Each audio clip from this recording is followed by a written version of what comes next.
Congress party की भारत जोड़ो न्याय यात्रा उत्तर प्रदेश में कल आ जाएगी। इसको लेकर किस तरह के इंतजाम किए गए हैं, हमारे साथ बात करने के लिए कांग्रेस के प्रवक्ता सचिन रावत जी मौजूद है। सर, हम इनसे बात करेंगे।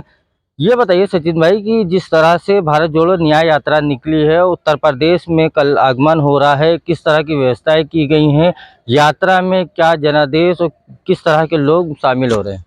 देखिए, जिस तरह से आदरणीय श्री राहुल गांधी जी ने जो इंसेंटिव लिया है भारत जोड़ो न्याय यात्रा का, जिस तरह से मोदी सरकार ने पिछले 10 सालों में देश की जनता के साथ में जो अन्याय किया है, लगातार बेरोजगारी का स्तर 45 साल में सबसे ज़्यादा बढ़ा है और निश्चित तौर पे आज युवा कहीं ना कहीं उपेक्षित महसूस कर रहा है इनकी सरकार में। जिस तरह से लगातार महिलाओं पे अत्याचार की घटनाएं होती हैं, अपराध की घटनाएं होती हैं, भारतीय जनता पार्टी के शासन काल में सबसे ज़्यादा घटनाएं होती हैं। तो मैं कहना चाहता हूं कि किसानों पर जो लगातार कुठाराघात किया जा रहा है, एमएसपी के मांग के लिए किसान दिल्ली को कूच हैं, उनको जिस तरह से उन पर गोली चलवाई जा रही है, रबर जो है बुलेट चलवाई जा रही है, आंसू गैस के गोले छुड़वाए जा रहे हैं, उनको डिटेन करने की कोशिश की जा रही है, उन पर लाठीचार्ज करने की कोशिश की जा रही है। क्या कोई इस देश से न्याय नहीं मांग सकता है क्या अपने हुकूक, अपने हक के लिए?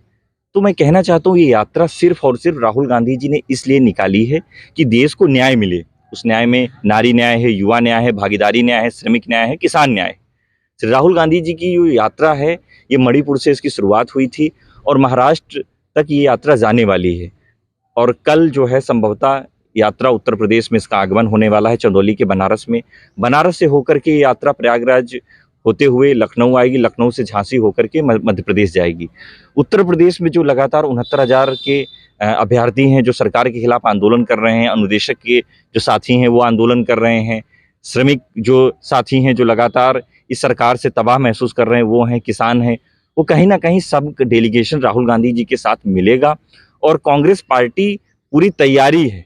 उत्तर प्रदेश कांग्रेस कमेटी की पूरी तैयारी इस यात्रा का जोरदार स्वागत करना है और जो यहाँ के लोग हैं वो डायरेक्ट राहुल गांधी जी से इंटरेक्शन करें, अपनी बात रखें।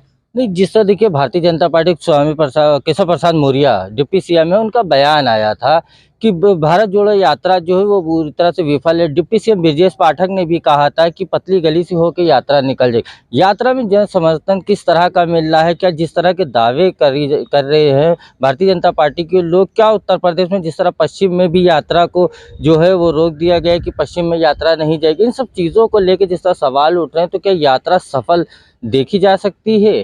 देखिए, यात्रा सफल है, ये बयान हो सकता है डिप्टी सीएम केशव प्रसाद मौर्य जी का, पाठक जी का, क्योंकि वो भारतीय जनता पार्टी के नेता हैं तो वो वाजिब है वो सवाल उठाएंगे। लेकिन कहीं ना कहीं जो जन समर्थन मिल रहा है राहुल गांधी जी को, अगर जन समर्थन ना मिलता तो असम के मुख्यमंत्री जी को यात्रा रोकने के लिए बैरिकेडिंग क्यों लगानी पड़ती, उनकी यात्रा पे पथराव कराना क्यों पड़ता?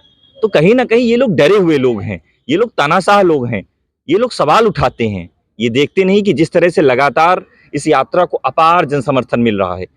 भारी मात्रा में जो बच्चे हैं, युवा हैं, बुजुर्ग हैं, महिलाएं हैं, सब निकल के इस यात्रा का स्वागत कर रहे हैं, राहुल गांधी जी से मिल रहे हैं, इंटरेक्शन कर रहे हैं, अपनी बात रख रहे हैं। तो मैं कहना चाहता हूं कि जहां तक पश्चिमी उत्तर प्रदेश की आपने बताई है, जो हमारी भारत जोड़ो यात्रा जो पहली निकली थी वो पश्चिमी उत्तर प्रदेश से होकर के गुजरी थी। अभी क्या है, उत्तर प्रदेश में बोर्ड परीक्षाएं होने वाली हैं और हम जो है बोर्ड परीक्षाओं में किसी प्रकार को कोई बाधा नहीं डालते हुए इस यात्रा को हम लोगों ने शॉर्ट किया है। तो मैं कह सकता हूं कि यात्रा जो है श्री राहुल गांधी जी की यात्रा है, ये एक सफल यात्रा है। इस यात्रा से सर एक आखिरी सवाल जी, देखिए, जिस तरह से बताया गया बयानबाजी जो हो रही है, बिहार यात्रा पहुंची थी तो नीतीश कुमार देखिए उन्होंने गठबंधन का साथ छोड़ दिया। उत्तर प्रदेश में देखिए यात्रा आने से पहले आरएलडी भी चली गई।